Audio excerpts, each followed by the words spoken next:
Hey, what's going on, guys? Raj here. Today I'm going to be doing a review on a fragrance from the house of Tom Ford. This is Tom Ford's Grey Vetiver. This is an eau de parfum from the Signature line.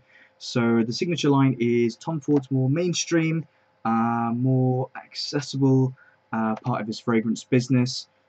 Prices are competing with the likes of Chanel and Dior. This fragrance, I'll go straight into the bottle design. Here's the bottle, pretty good bottle, very simplistic, just looks great, simple, elegant.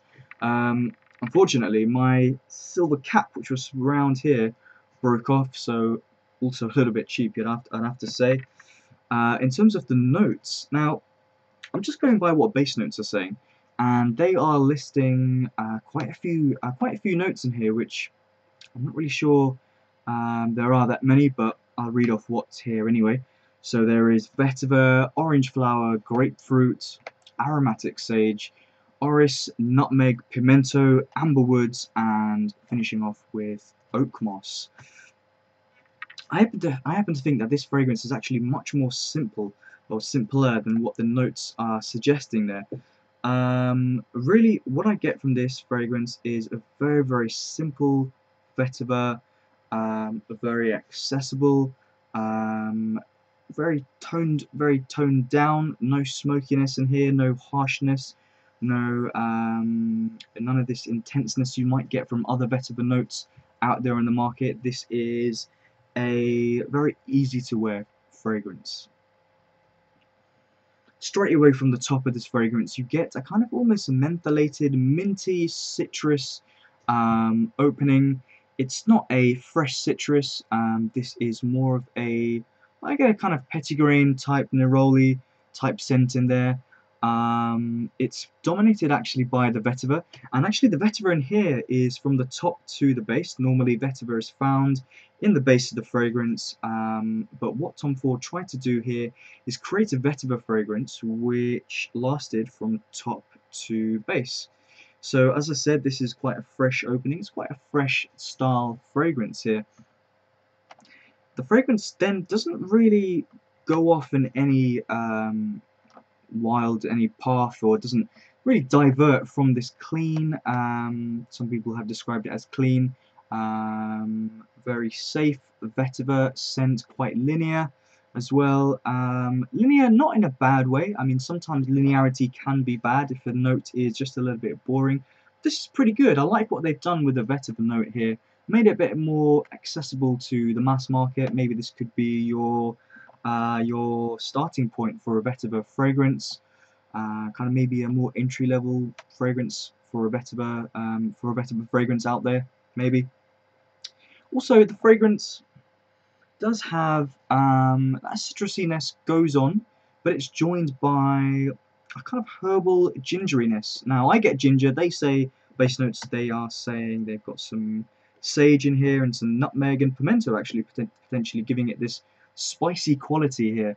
But to be honest, it's nothing nothing over the top. One thing I've noticed from Tom Ford fragrances in the Signature range is that they are very well balanced, bordering on too well balanced, bordering on safe, and I mean safe in a bad way. This one kind of does lean on that side. It is a great fragrance, but it's not one that really excites me too much. Many people have said, and I completely agree, that this is a great fragrance for the workplace. You're likely to get compliments on this. I have. It's more of a fragrance to be noticed kind of when people are close to you. This is not a screamer. Doesn't really project a huge amount, but people will still notice you, and you will still notice yourself. Longevity on this fragrance is pretty good. I would say 5 hours minimum. I've always got 5 hours minimum. Works quite well in the warmth. This is really good for spring and summer. I've got a maximum of 8 hours, but nothing more than that. It's a little bit disappointing because this is an eau de parfum.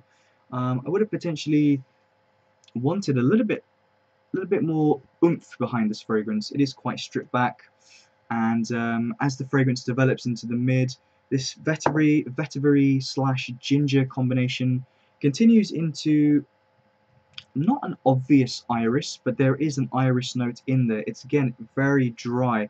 This isn't a floral, powdery iris. This is again like vetiver, like ginger, quite a dry fragrance.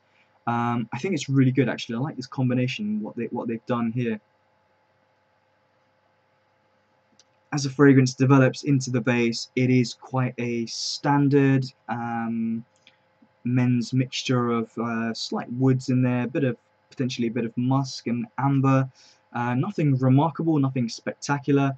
Again, quite safe, quite reserved, quite stripped back, and to be honest, well done. I have to say it is well done.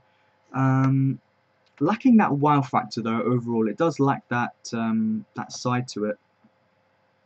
Overall, I think this is actually a really good fragrance. I would really recommend this. I'm not sure whether I would buy this fragrance again, because I'm looking to streamline my fragrance collection now and really own fragrances which I really love. I do enjoy this fragrance a lot, but it just lacks a lot to me.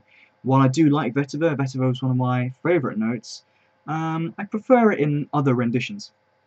So overall, I would give this fragrance a rating of 7.5. I probably would have given it a higher rating were it not for the slightly over-the-top price which you should come to expect with Tom Ford fragrances, but they tend to deliver in most cases, so you can kind of accept that. A really good fragrance. I definitely would highly recommend this. Yeah, thanks for watching. Let me know what you guys think about this fragrance.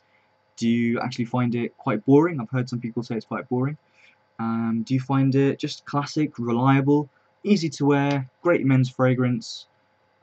It's always good to hear from you. Good to hear from you guys, and I'll see you soon. Thanks for watching. Bye.